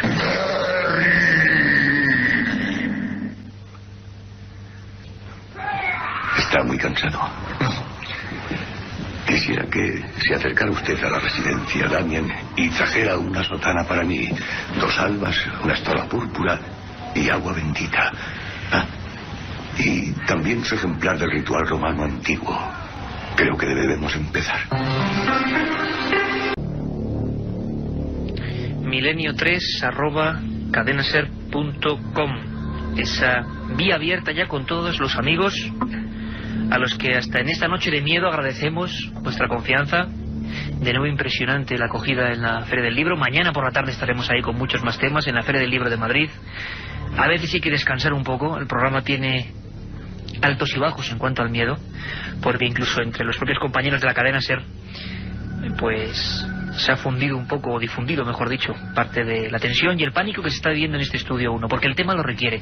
Rituales Romanum, y teníamos al atormentado padre Carras, ese Jason Miller, ese papel inolvidable, con Max von Sydow haciendo de exorcista. ¿Os acordáis, no? El pelo blanco, la sotana, la luz de una ventana, el maletín en la mano y aquella casa supuestamente endemoniada. La película más terrorífica de todos los tiempos, El exorcista. Vamos a conocer ahora, y aquí, en la cadena SER, donde si no, a los verdaderos exorcistas. Carmen, volvemos con tu libro. Ese libro, el Rituale Romanum, que hemos dicho que son las reglas fundamentales por las que el sacerdote, según la Iglesia Católica, se enfrenta al demonio, al diablo, al mal. Dogma de fe, no lo olvidemos, porque mucha gente es muy curioso. Me acuerdo constantemente, no, es que esos temas yo no creo. Y luego, bueno, pues son cristianos, creen en cosas evidentemente sobrenaturales. Y deberían creer en esto. Un libro con muchas tinturas diferentes, quemado por sus extremos, hemos dicho. Se ha tenido que reimprimir, lo hemos pasado por encima, Carmen. Carmen Porter, por supuesto, nuestra compañera, autora de Misterios de la Iglesia. Primero, ¿se utilizó ese libro en el caso que de verdad originó la película del exorcista, Carmen? Por supuesto que se utilizó, y que además fue un exorcismo tremendo, un caso real en el que se basó esa mítica película de terror, El exorcista. Los hechos ocurrieron en 1949 en Mount Rainier, en Washington, y el protagonista no era una niña, como en el caso de la película, era un niño. Era Robert Mannheim. Robert Mannheim tenía 13 años cuando se puso a jugar con el mal llamado juego de la Ouija, Iker, ese tablero con letras donde presuntamente se puede contactar con seres de otros mundos, con seres fallecidos. Su tía Harriet era la que le indujo a esta práctica, y cuando ella muere es cuando se empiezan a producir todo tipo de fenómenos extraños en la vivienda. Libros que salían volando de las estanterías, abrigos que salían solos de los armarios, incluso alrededor de la cama del niño se oían unos tacones que él conocía muy bien porque eran los de su tía Harriet. Y eso cuando la tía físicamente ya no estaba, claro, cuando estaba fallecida. Cuando ya había fallecido. Incluso es muy importante este caso, que es el paradigmático, el que hizo que William Peter Blatty hiciera la famosa novela y bestseller El exorcista. Se produjeron una serie de fenómenos que ahora Carmen nos va a describir y que van a servir porque luego va a ser impresionante no ver la película o escuchar la película o trozos de la película, sino ver y escuchar a los exorcistas reales, cómo los han vivido. Fuerza titánica, hablar lenguas extrañas, letras en la piel. Carmen, aunque sea brevemente, cuéntanos un poco para luego ir desarrollando. Según la Iglesia, según este caso de Washington, ¿cuáles son los elementos básicos para decir este no es un loco y sí que está poseído por el demonio según nuestro dogma? Hay varias señales que inducen a pensar que se puede tratar de un caso de posesión demoníaca. Hay señales tanto físicas como psíquicas. No todas se tienen que dar en conjunto, pueden ser solo algunas o pueden darse todas, como el caso de Robert Mannheim, que se dieron muchísimas de las que el Vaticano pone como señales de presunta posesión. Algunas de ellas, de las psíquicas, son demostrar odio hacia Dios, hacia la Virgen y demás símbolos sagrados, hablar idiomas desconocidos, es decir, xenoglosia o glosolalia, lenguas desconocidas que el supuesto endemoniado entiende e incluso contesta en ellas cuando en su vida las ha podido ni estudiar ni conocer. También descubrir las cosas ocultas, es decir, cierto sentido de clarividencia.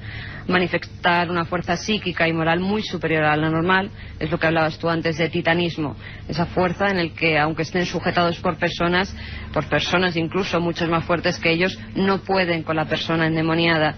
También predecir acertadamente cosas futuras, como es la premonición, o sufrir una transformación integral de la personalidad. Eso sería en cuanto a las señales psíquicas.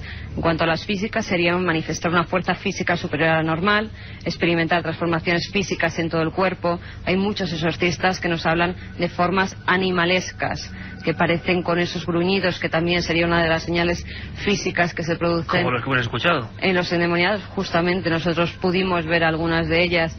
Efectuar violentas convulsiones y torsiones del cuerpo, incluso girar el cuello, como se ve en la película del exorcista. Esto también ha ocurrido en la realidad y hay testigos de ello. Y como nos contaba el forense del caso del Albaicín. E inferir las leyes físicas, desplazamiento de objetos o incluso levitación. Incluso levitación. Esto sería, según vamos a escuchar ahora en voz de los exorcistas, el fenómeno más raro que ellos han visto. Y muy atentos todos, esto es Milenio 3. Vamos a empezar a hablar con ellos, con esas personas que ocupan un cargo especial. Hay dos tipos. Uno, el párroco, el sacerdote de la Iglesia Católica, que como jefe, entre comillas, vamos a decir, como diría nuestro compañero Francisco, de su iglesia, puede ayudar de esta forma, siguiendo el Rituale Romanum o con la propia Biblia, a supuestamente enfrentarse al mal. Y luego el exorcista oficial, escuchábamos la voz de Pedro Suñer, el que por su sapiencia, por su ciencia de este tema tan oculto, es considerado como en España o en su región el maestro, digamos, hacedor de este tipo de rituales, el que está más preparado después de años y años de estudio. José Antonio Fortea ha escrito su tesis sobre el demonio, le llamó Demoniacum. Hemos estado con él en algunas ocasiones. Él no es exorcista oficial, hay que dejarlo claro, sino sacerdote que, a raíz de gente que ha venido a través de ese trabajo a verle, ha podido encontrarse con casos que él dice verdaderos. Siempre, Iker, con el permiso del obispado de su diócesis. Eso sí, realiza los exorcismos con ese permiso. Pues vamos a escuchar a José Antonio Fortea. ¿Cómo es el ritual? ¿Cómo empieza él, el ritual del exorcismo? El ritual del exorcismo para la Iglesia Católica son una serie de oraciones hechas a Dios para pedir que libere a esa persona de esa influencia del demonio. Y después, en mitad de esas oraciones, sí que el sacerdote se dirige directamente al demonio, ordenándole, con su poder sacerdotal, ordenándole que salga de ese cuerpo. Pedro Suñer, hasta hace apenas 2 años, cuando yo pude entrevistarle, era el exorcista oficial nombrado por el cardenal de Barcelona, el obispo, para ejercer en Cataluña. Había nuevos casos y durante muchos años se enfrentó a ellos después de otros tantos de estudio. A él le llamaba mucho la atención otros fenómenos, vamos a hablar de ello ahora, que al margen del poseído, pues este poseído real o no, eso ya queda en la mente de cada uno, ocurrían por ejemplo en habitaciones, en entornos, cosas que él mismo había podido ver. Escuchamos, perdón por la calidad de la grabación, fue una entrevista no hecha para ser radiada, una entrevista con el exorcista oficial, con el verdadero exorcista, y nos contaba que a veces ocurren, en estos casos muy pocos, muy concretos, cosas como esta. En casos sí me han presentado muchos. Muchos, sí, muchos relativamente. Yo diría que alrededor de unos 100. Alrededor de unos 100 casos. Ahora, de estos 100 casos, alrededor del 90%, por tanto de 90, eran enfermos mentales. Sí, o sea que son relativamente la mayoría de la gente que pretende y que le parece con toda buena fe, pero que se creen endemoniados o con influjos diabólicos, después de unas sesiones de estudio y, como digo, consultando con un psiquiatra, pues entonces se ve que no hay tal, que estos son la inmensa mayoría de casos no son. Por tanto, de este 10% más o menos que quedaban, pues diríamos que 2 o 3 consideré que podían, que parecía que sí, que era conveniente practicarles los exorcismos en sentido propio, y los otros pues 8, 9 o 10, pues estos lo que eran casos que parecía que había algún influjo diabólico, pero que no eran propiamente posesos. Se habla de influjos diabólicos y de fenómenos muy concretos unidos a esto. Objetos que se mueven, ventanas que se abren y se cierran, vasos que estallan, fenómenos que ahora nuestros expertos van a comentarnos. Podrían verse desde el punto de vista de la parapsicología, pero que ocurren en esas habitaciones donde el exorcista, como es el caso de Pedro Suñer, tiene que acudir, como en la película, solo que en la realidad, solo que en España. Escuchamos esos fenómenos de infestación. Objetos que se rompen sin ningún motivo, puertas que se cierran sin que haya ningún aire, etcétera, etcétera, cosas así, ¿no? Cuadros que se caen y están perfectamente colgados y se caen, fenómenos así que se dan. Estos son un poco más frecuentes que las posesiones. Estás con una ventana abierta, hablando con una persona de estas, y de repente, sin ningún aire ni nada, la ventana cerrarse estrepitosamente. Cosas así, ¿no? Fenómenos de estos, movimiento de objetos, o una vez también, cosas que se mueven sobre una mesa, o que se rompen estrepitosamente, un vaso que está ahí tan tranquilo, como ahora puedo ver, y bueno, la gente disfruta, cosas así. Cosas así, ni más ni menos. Pedro Suñer, exorcista oficial de la diócesis durante muchos años de Barcelona. Santiago Camacho, en un lateral del estudio 1, asentía, son fenómenos que los que investigamos este tipo de historias, no precisamente por ejemplo del diablo, sí que nos encontramos con que aparecen. No sabemos por qué, en una cuestión de fe, de religión aparentemente, surgen fenómenos parapsicológicos. ¿Esto es así, Santiago? ¿Qué explicación tendría? ¿Hay una raíz común? Esto es así. De hecho, como muy bien decía el padre, y mostrando pues la tendencia de la Iglesia, que se toma extraordinariamente en serio este asunto, a pesar de que a veces parece mostrar cierta vergüenza o cierto reparo a la hora de hacerlo público, y lo lleva con tremenda discreción. La Iglesia, antes de realizar un exorcismo, ahora mismo lleva a cabo tremendas prevenciones, y de hecho hay una batería de pruebas psiquiátricas y de pruebas psicológicas que, si se hacen las cosas como se deben hacer previamente, el presunto exorcizado debe de pasar, debe de ser dictaminado como mentalmente sano y que tiene otro tipo de problema, para que pueda ser un problema religioso y no un problema médico.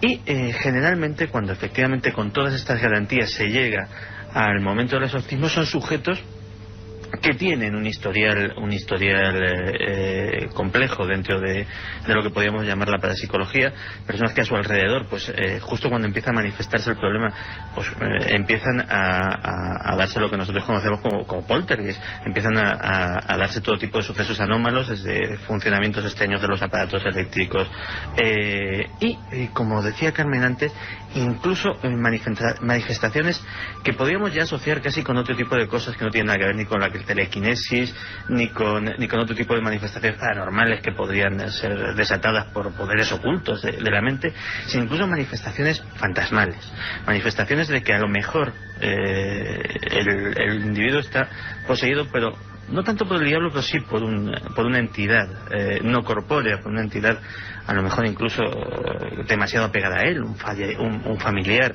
muy querido, fallecido recientemente, que incluso puede agarrarse a ese ser querido en último extremo, incluso más allá de las fronteras de la muerte. Francisco Contreras ha hecho el libro Casas Encantadas, crónica de un siglo de misterio. El exorcista oficial de Barcelona nos cuenta que en habitaciones donde él ha estado, y ahora vamos a seguir escuchando y casi viviendo algunos documentos, ocurren fenómenos idénticos a los que, por ejemplo, tú describes en los inicios del espiritismo o en algunas casas. Exactamente igual. Yo creo que hay que diferenciar entre la tendencia de la Iglesia y cualquier otra tendencia animista, ¿no? De hecho, en el libro expongo que la Iglesia, en la época del medievo, hace las primeras actas para actuar en casas donde supuestamente hay duendes, ¿no? Esos duendes son maléficos, es decir, son diablos, ¿no? El cardenal Lambertini y el Papa Urbano IV son los primeros que hacen esas actas, que no son más que los bocetos de procesos para exorcizar. La fenomenología poltergeist está ahí. Y hay tradición en España de que cuando en una casa ocurren fenómenos de este tipo, movimientos que se mueven, objetos que se mueven solos, luces que se encienden y se apagan solas, cualquier tipo de fenomenología poltergeist, acudir al sacerdote. Y el sacerdote, desde una visión cristiana, apostólica romana, lo primero que le dice es que algo maléfico, después de investigar mínimamente el caso, está actuando. Es decir, no deja de ser una interpretación. Y yo sigo en mis 13, si me permites esta forma de hablar, y sigo pensando que seguramente en muchos de los casos de presuntos endemoniados y exorcismos se producirá una fenomenología poltergeist, pero habría que investigar si no es el propio sujeto, de los que hablan los parapsicólogos científicos, los que desarrollan esa fenomenología, que se llama psicoquinesis espontánea recurrente. Casi nada el nombre, pero para definir una realidad que parece que está presente hace muchos años, hace muchos siglos, junto al ser humano. Escuchadme atentamente, porque lo que viene es fuerte, es una de las características supuestamente de los exorcizados. Nos lo recordaba esa película, la más terrorífica en mi opinión de todos los tiempos, la más extraña, la más maldita. Le dedicamos un programa solo a la película en una ocasión. Carmen Porter definía como xenoglosia o glosolalia la capacidad de hablar lenguas muertas o desconocidas, que el sujeto no tiene la posibilidad de aprender. Personas, por ejemplo, de un ambiente cultural pues muy limitado, que de repente hablan en latín. Luego vamos a escuchar a los exorcistas que han dialogado con estas personas. En esos casos se consideran verdaderos. Escuchad atentamente. Mira, Benedicto, ¿no crees? ¿Hablas latín? Ego te absolvo. Quod nomen mi est. Oyo. Quod nomen mi est. La blinde matana. ¿Cuánto tiempo piensas quedarte dentro de Riga? Hasta que se pudra y apeste bajo la tierra. ¡Mío, malajeno!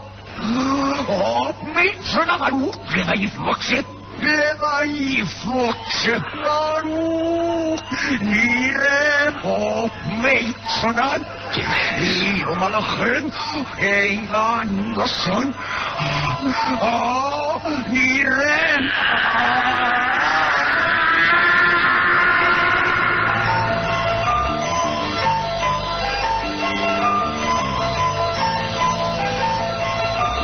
El papel increíble de Regan. Recordamos ahora que cuando se quiso pasar el exorcista al teatro, esta interpretación magnífica la hizo Mari Ure. Toda la crítica decía que fue un espectáculo impresionante. La crítica londinense decía que nunca alguien había interpretado en teatro también a una posesa. Al día siguiente las noticias eran distintas. Mari Ure esa noche había aparecido con los brazos en cruz en su pequeño hotel de Londres. Muerte por causas desconocidas. Y es que desde siempre, a pesar de las muertes de algunos cámaras, de Jack McGowran, de algunos actores, el exorcista ha tenido esa fama de maldita, de cuidado con el diablo, cuidado con meterse en estos asuntos. Y siempre, pase el tiempo que pase, esta música, estas campanas tubulares de Mike Oldfield, nos lo recordarán, esa cara que seguro que ahora todos estamos viendo. Esa muchacha llamada Regan, y como Carmen Porter nos comentaba, en realidad era un niño, que vivió en los años 40, que fue víctima de un exorcismo al que se le dibujaban palabras en la piel y que se llamaba Robbie Mannheim.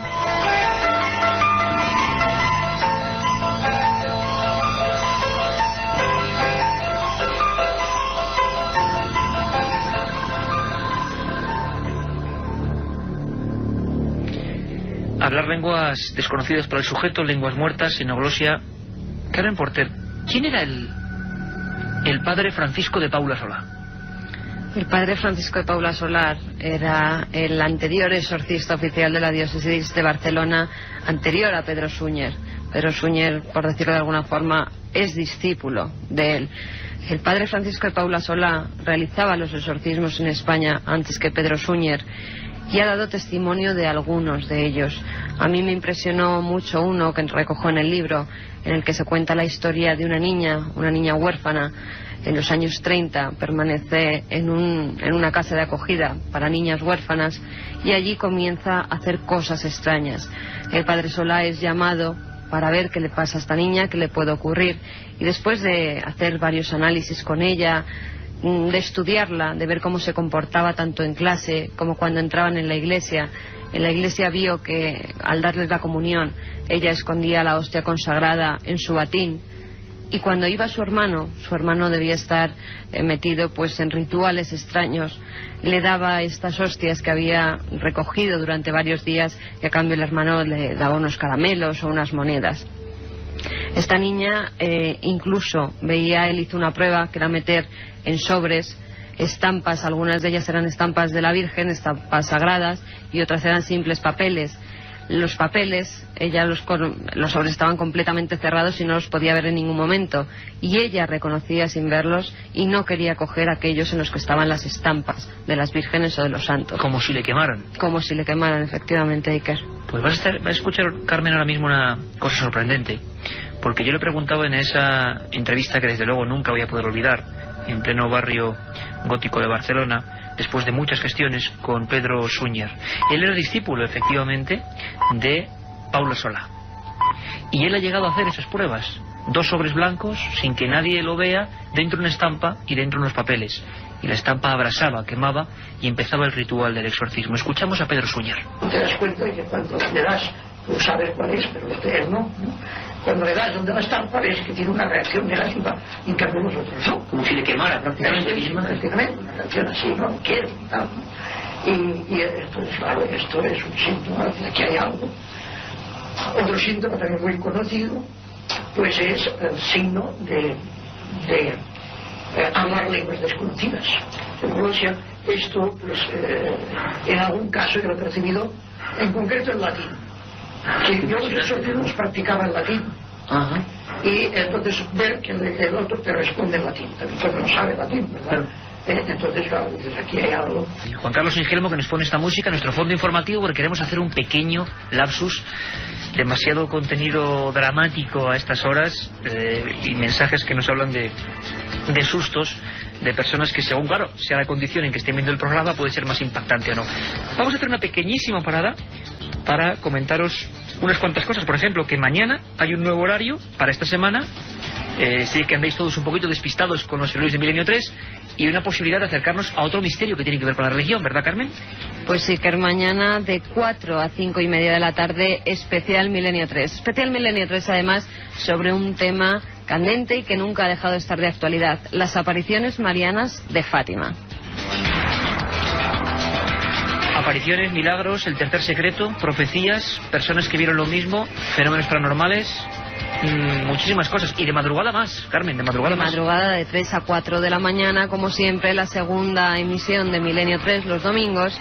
Abriremos los micrófonos para vosotros, para los oyentes, que sabemos que tenéis muchísimas preguntas. Lo vemos reflejado en los mails que nos enviéis a milenio3@cadenaser.com. Y también apuntar el número de teléfono, un teléfono gratuito. Pero para mañana de 3 a 4. Para mañana, por supuesto. 900-100-800. Mañana de 3 a 4 de la mañana recogeremos vuestras llamadas. Iker Jiménez os contestará a todas esas dudas que tengáis. Y además es que tengo en las manos, vamos a sortear mañana en ese programa especial de 3 a 4, Tumba sin nombre, el último libro que he tenido el honor de hacer con Luis Mariano Fernández, la aventura que ha seguido Milenio 3 paso a paso, una familia masacrada en la guerra civil, el origen de las caras de Belmez, una aventura impresionante que nos ha conmovido. Mañana lo tendremos y lo sortearemos en más este programa. calentito porque acaba de salir ese libro, está todavía. Y las últimas citas, Carmen, relativas a los libros. Se acaba la Feria del Libro de Madrid, siempre os damos puntual información y ahí la presentación de este ejemplar. Pues todo lo que quieran, acudir hasta la Feria del Libro y encontrar ese Tumba sin nombre de Iker Jiménez y todas sus demás obras, lo pueden hacer mañana, domingo 15 de junio, de 6 a 9 de la noche, estará en la caseta 47 firmando sus obras. Y también hay que decir, Iker, que el día 17, el martes, viajaremos hasta Málaga. En el edificio del Centro Cívico de la Diputación de Málaga, que está en la avenida de los Guindos 48, presentaremos tanto ese libro, Tumba sin nombre, como La Sábana Santa, fotografía de Jesucristo. Y sobre todo, más importante, parte del equipo de los que estamos aquí, de Milenio 3, documentos, información. Sabéis que siempre, cuando nos permite el tiempo, os informamos de todas las actividades que vamos a hacer. Estamos viendo el cariño que tenéis al programa. Queremos vernos en Málaga, va a ser una cosa bonita y haremos, pues bueno, casi radio en vivo. Os esperamos, día 17 de junio, martes. Y ahora, no sé si decir lo siento, pero seguimos con exorcismos y exorcistas.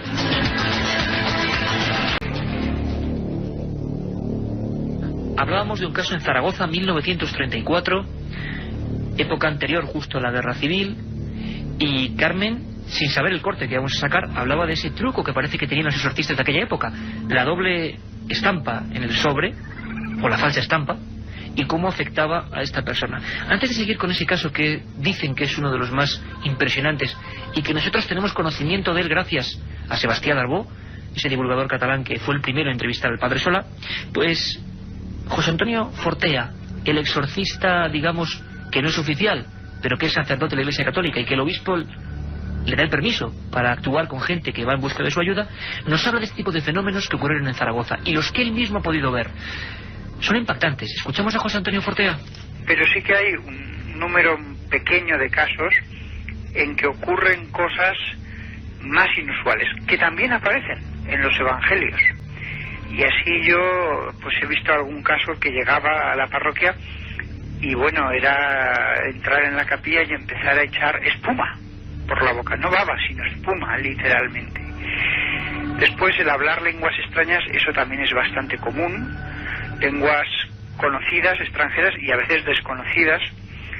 Y lo que sí que ocurre en todos los casos, no en algunos, en todos, es que el sacerdote, cuando le da una orden en el nombre de Jesús, da lo mismo el idioma en el que hable.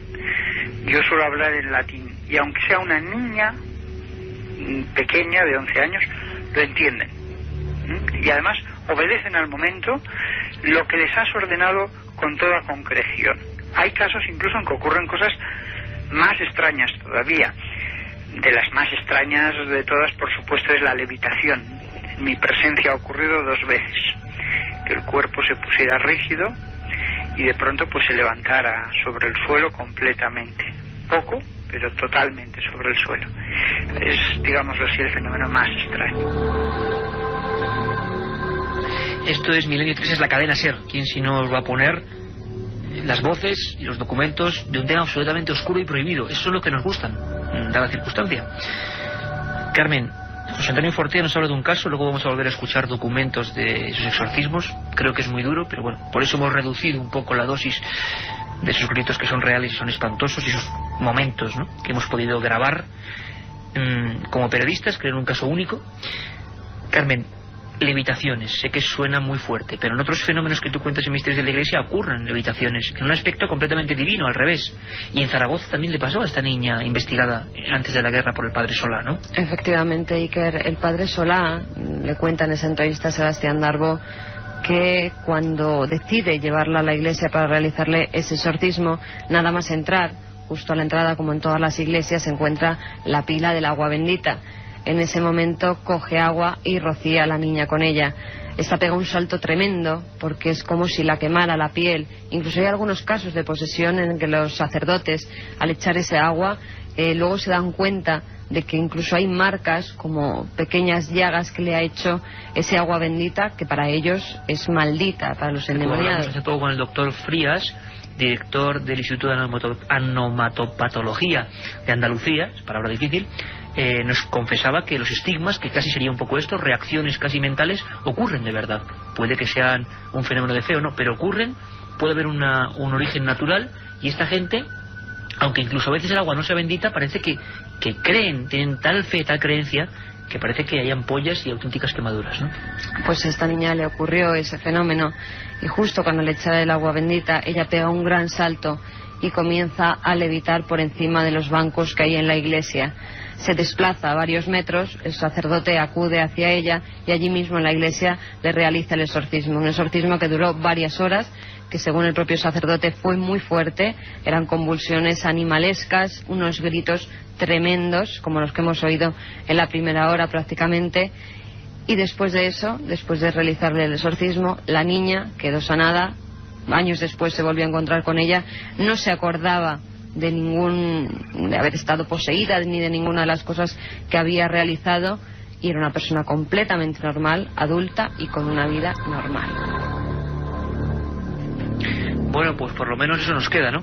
Que los casos muchas veces, cuando ha ocurrido la acción de este exorcista, en este caso en Zaragoza, 1934, el caso que a él más le impresionó, pues... Ese junto con otro, Iker, que se llevó a cabo en París también, y en el que pudo, según dice, le llamó un exorcista también de París, a ver si le podía ayudar. Llegaron allí, se encontraron con una chica joven que, según dice el padre Francisco de Paula Solá, llegó a caminar por el techo, y una cosa que le sorprende y que a la vez le admira es que la chica llevó una falda plisada bastante ancha, y que en ningún momento esa falda pues caía como sería normal por la ley de la gravedad. Por la ley de la gravedad, caía hacia abajo, igual que el pelo tampoco caía. Bueno, esto dice el padre Francisco de Paula Solá, que era el exorcista oficial nombrado por el Obispado de Barcelona. ¿Y qué podemos decir? Que evidentemente lógico no puede ser. ¿Qué ocurre? ¿Qué no ocurre? ¿Qué es la visión? ¿Qué es la sugestión? Estamos hablando con los exorcistas, oyendo sus voces concretas. El padre Fortea, año 2002, dice que hubo un caso que le marcó de por vida. Hemos escuchado en la primera hora algunos de los documentos de los gritos muy desagradables de esta historia que nosotros grabamos en una iglesia en Alcalá de Henares. Un caso que parece que siempre hay uno, como este de Zaragoza para el padre Solá, que marca al exorcista. En este caso Fortea nunca lo va a poder olvidar, hizo su tesis doctoral sobre el asunto y le escuchamos. Sí que podría decir de un caso que es el que más se alargó meses, y que los demonios que estaban en ella eran pues de los más altos de la jerarquía, porque los demonios tienen su jerarquía. Y en ese caso pues hubo desde unos alaridos más impresionantes que los impresionantes. Los alaridos que dan los posesos pueden llegar a ser muy espectaculares, pero en ese caso la verdad es que fueron todavía peores. Las convulsiones no es que fueran muy grandes, es que algunas eran imposibles. Ni un gimnasta podría hacer en el aire aquellas convulsiones que tuvo al recibir la comunión aquella chica. Y después pues se dio, por supuesto, conocimiento de lo que yo le ordenaba telepáticamente o le preguntaba. Yo le dije en un momento dado mentalmente: recita los últimos 5 versículos del Apocalipsis. Se quedó la persona callada y al cabo de 2 minutos dijo con una voz muy fea, dijo: no me gusta el Apocalipsis, con lo cual había entendido lo que yo le había preguntado mentalmente. Diálogos con una cosa extraña, psiquiatras como Enrique González Duro, como el doctor Gaona, quien nos acompañó a uno de estos exorcismos, se quedaron muy impresionados. El doctor Gaona nos decía incluso que claro, que eran fenómenos curiosos, pero que podrían englobarse dentro de una cosa que todavía la psiquiatría, que unos piensan que es ciencia exacta y exacta no tiene nada, pues todavía no llega a comprender. Parece que hay estados alterados de la mente, de la conciencia, que generan estos fenómenos. Y luego las interpretaciones de cada uno. Santiago Camacho, nos hablan de jerarquía demoníaca. Y yo sé que tú puedes explicarlo perfectamente a la audiencia. ¿Qué es esto?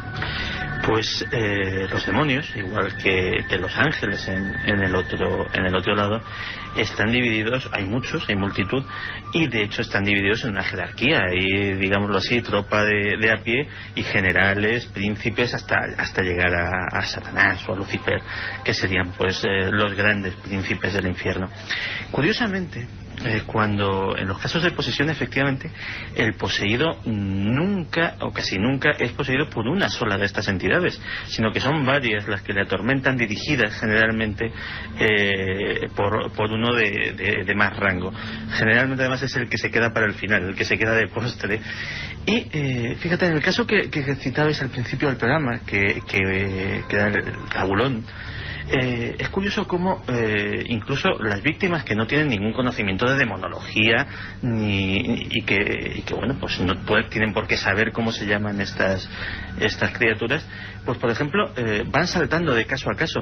Zabulón, por ejemplo, ha aparecido en relativamente muy pocos casos de exorcismo. Recuerdo un convento del siglo XI donde todas las monjas empezaron a ser poseídas por una serie de criaturas que además pues les hacían verdaderas salvajadas para una mujer religiosa, incluso tener actitudes licenciosas y todo este tipo de cosas, y apareció el nombre de Zabulón. Obviamente en Alcalá de Henares, una chica de 9 siglos después, que no creo que sea una ferviente estudiosa de manuscritos del siglo XI, no tiene por qué tener acceso a ese nombre, y sin embargo está ahí. Y eso es curiosamente un fenómeno que se da incluso, hablabas de exorcismos practicados por Jesús de Nazaret, incluso desde aquellos primeros exorcismos. Cuando Jesús se acerca a un endemoniado en los propios evangelios, le pregunta ¿cuál es tu nombre? Dice: mi nombre es Legión, porque somos muchos los que estamos en este cuerpo. Y en ese momento, a partir de ese momento, efectivamente se da ese fenómeno, esa multiplicidad de demonios que atacan a la pobre víctima de los diablos.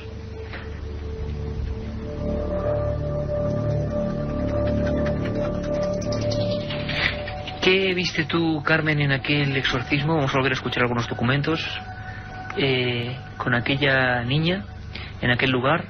¿Qué es lo que más te llamó la atención de todo el proceso, a oscuras, con unas colchonetas, la cruz de fondo? Quizá, según el psiquiatra Gaona, ¿se podía hacer eso de volver los ojos en blanco? A mí lo que más me impresionó personalmente, y aparte de horas y horas, claro, de estos gritos, ¿a ti personalmente qué es lo que más te impresionó?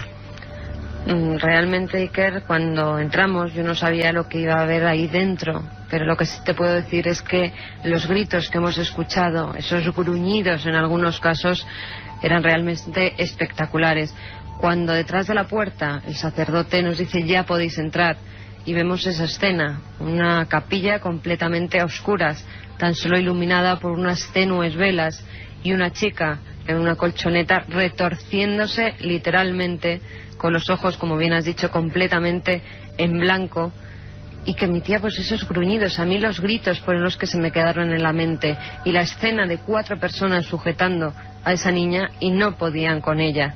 Algo extraño pasaba. Según el psiquiatra del que íbamos acompañados, podía tratarse de histeria, un caso muy extremo de histeria que le hacía mantenerse también durante casi 4 horas, que fue lo que duró el exorcismo, con los ojos completamente en blanco, y que todos pudimos ver porque no salimos en ningún momento del sitio.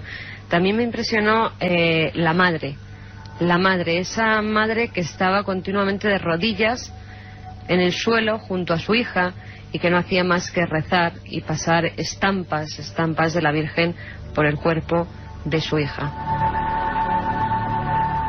Francisco, fenómenos que curiosamente hemos visto en otros aspectos: ojos en blanco, éxtasis, pero esto no es lo mismo que ocurre, por ejemplo, en las apariciones supuestamente de la Virgen. Los mismos trances, la fenomenología, la casuística es exactamente igual. Y cuando hablamos de poltergeist es exactamente igual, ¿no? Y yo creo que habría que diferenciar desde qué punto veas la fenomenología, ¿no? A mí se me vienen a la mente ahora otros exorcismos, que son los de los endemoniados de la Balma, en el Maestrazgo de Castellón.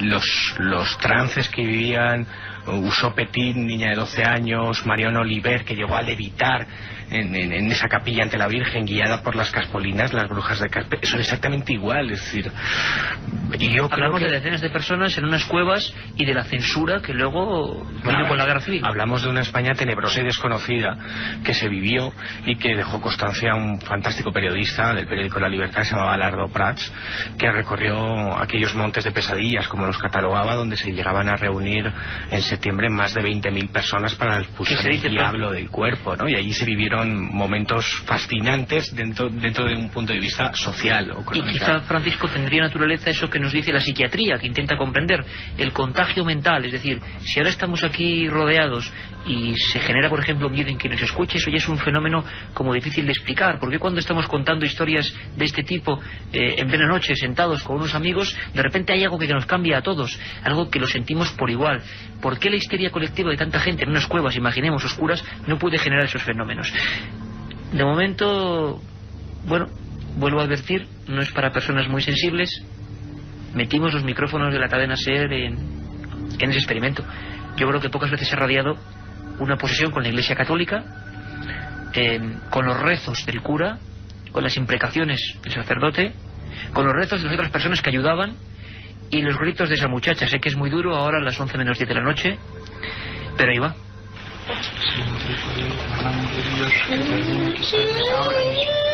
Por sus hijos, por todas las horas.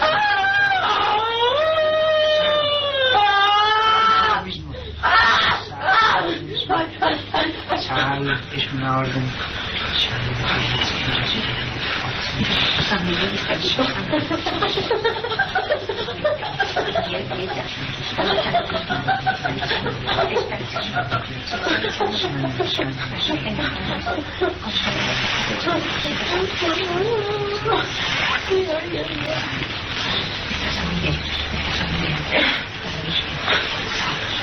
Sale en el nombre de Jesús.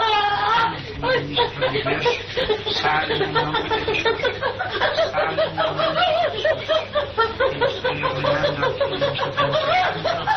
en su sagrario, en el nombre de Jesús.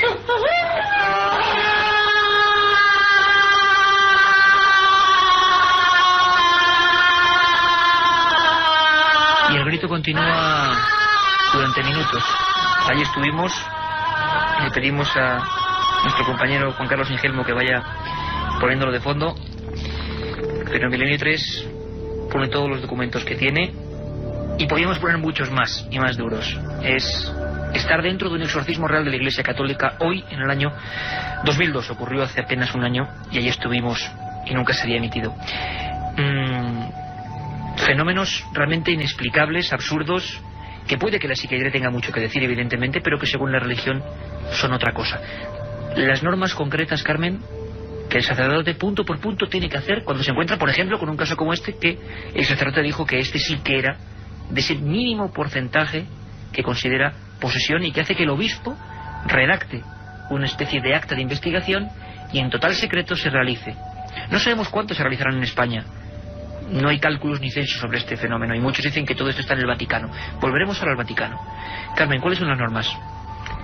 La primera de ellas, Santi ya la ha comentado anteriormente, y es que hoy en día, a raíz de la reimpresión con varias traducciones de ese Rituale Romanum, ese libro de las oraciones contra el demonio, los sacerdotes tienen que ir acompañados al realizar los exorcismos de un psiquiatra. Aparte se le han tenido que hacer pruebas psicológicas y todo tipo de análisis para ver si esa persona realmente está sana mentalmente. También el cura tiene que seguir, el sacerdote, algunos pasos. Tiene que colocar, por ejemplo, un crucifijo ante la vista del poseso. Dice que no hay que dialogar nunca con el demonio y ordenarle que se limite a contestar las preguntas que el sacerdote le dirija. No dar crédito a lo que vea u oiga que hace el poseso. Tiene que preguntar a la víctima el número y nombre de entes malignos que lo poseen. Preguntar en qué época, cómo y por qué se produjo la posesión y también el día y la hora en que abandonará al poseso. En el caso de Robert Mannheim, por ejemplo, al preguntársele eso, se dibujaron una serie de números y de palabras sobre el abdomen del niño. lo que se conoce como dermografías, unas palabras que inexplicablemente salen en su cuerpo. También hacer la señal de la cruz en las zonas del cuerpo donde el poseso acuse alguna alteración, rociar con agua bendita su cuerpo y repetir las frases y palabras que más atormenten al demonio. ¿Qué decía el último día del exorcismo famoso de Robbie Mannheim, que se basó en él la película del exorcista? ¿Qué decía esa última palabra en su cuerpo, Carmen? Una de ellas decía hell, infierno.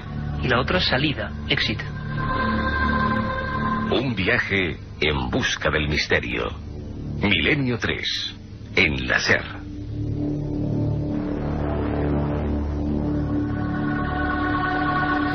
Incluso yendo más allá, Gabriel Amort, exorcista del Vaticano, nos habla de una cosa que de verdad nos parece pura ciencia ficción, y este es el exorcista oficial del Vaticano, ni más ni menos, que ha acudido durante tantos años y décadas a miles de casos.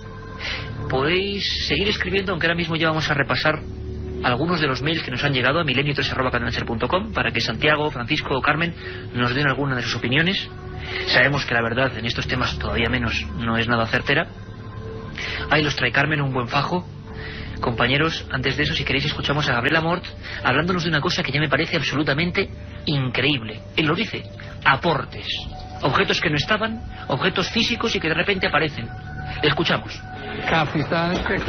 Ocurre que las personas, para liberarse, necesitan deshacerse de los objetos que les han metido en el estómago de modo invisible. Y sucede entonces que cuando vomitan estos objetos salen cosas verdaderamente extrañas. Voy a enseñarles algunas. Por ejemplo, vean uno que vomitó en una sola vez una cadena metálica así de larga.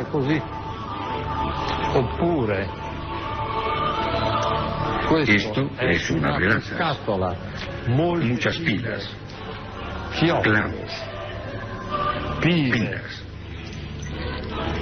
llaves, o sea, objetos varios que son vomitados. Y yo me he dado cuenta que estos objetos se materializan en el instante en que salen de la boca. Si uno hubiese hecho una radiografía del estómago de aquella persona antes del exorcismo, no habría visto nada. Bueno, realmente impactante lo que cuenta Gabriel Amort. Son sus palabras de una persona que, claro, algunos dicen que esto puede enloquecer a alguien, tanta presión, imagino, al acudir a este tipo de enfermos. Como siempre, cada uno dice sus palabras y vosotros opináis. Milenio 3, con número @cadenaser.com, sobre este tema y muchos otros temas, pero centrémonos en el asunto que nos ha tocado. Tenemos pocos minutos, pero hay que resolver algunas dudas con nuestros invitados. Carmen. Elena nos pregunta, primero nos felicita por el programa, dice que ha tenido mucho miedo, pero que está interesada en saber si es lo mismo una posesión demoníaca que una obsesión demoníaca. ¿Y por qué no le contestas tú? Pues sí, si quieren le contesto, no es lo mismo. Una obsesión es estar obsesionado tú mismo con que tienes el demonio en el cuerpo, con que parece que todo a tu alrededor va mal, y es precisamente por esa influencia maléfica, por ese ser, que en teoría presuntamente puede ser el demonio, y en cambio la posesión es cuando verdaderamente se dan todo, pues algunos de los síntomas que durante el programa hemos relatado. O sea que la Iglesia dice que unos son explicables, digámoslo así, por la psiquiatría, es decir, que habría alguna serie de fenómenos, no lo que hablaba antes el padre Suñer, vasos que se rompen, puertas que se abren, y una persona que se cree endemoniada, que puede dar de sí un montón de fenómenos, y otra es la que supuestamente, siempre según la Iglesia, es la endemoniada. Otra pregunta, Carmen. Paco nos pregunta que dónde hay que acudir en el caso de que se piense que una persona puede estar posesa o poseída por algún ente maligno. Francisco, esta es un poco complicada, ¿no? Yo voy a sacar mi parte más ácida. Yo creo que ante situaciones extrañas lo primero que debería hacer es ir al psicólogo, al psiquiatra, ¿no? No vaya a ser...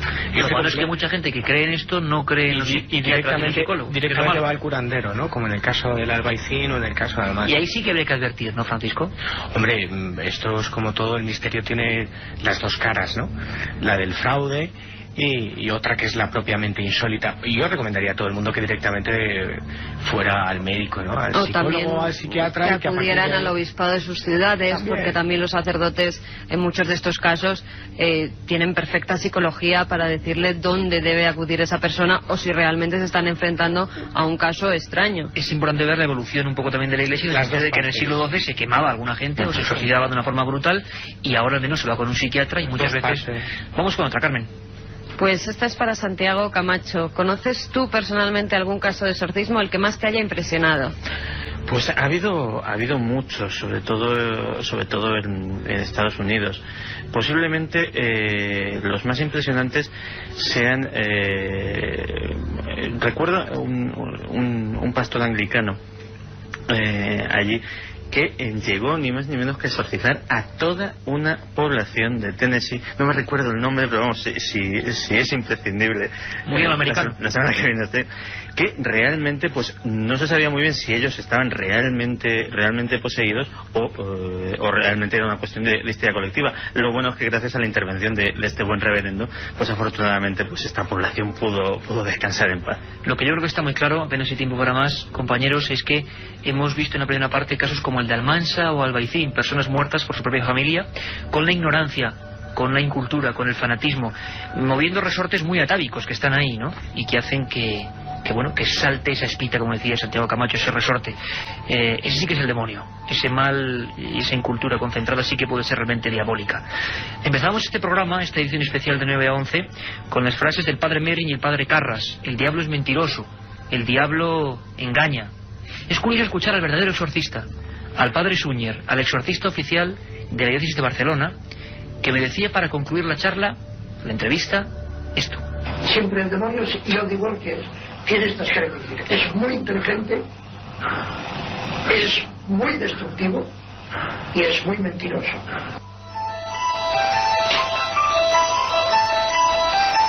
Lo decían los exorcistas, Pedro Suñer, hemos hablado del padre Solá, hemos hablado del padre Fortea, los que todavía hoy, y del Gabriel Amort, exorcista del Vaticano, que parece que siguen ofreciendo pues la imagen de un medievo que todavía no se aleja. Exorcistas hoy, ellos siguen ahí y dicen que los casos aumentan. Nosotros, desde luego, recomendamos prudencia, que no ocurra como en Almansa o en Albaicín, no dejemos paso a esa ignorancia, y quizá la psiquiatría en un futuro nos aclare muchas cosas. Mañana nos escuchamos a las 4 de la tarde. Un abrazo.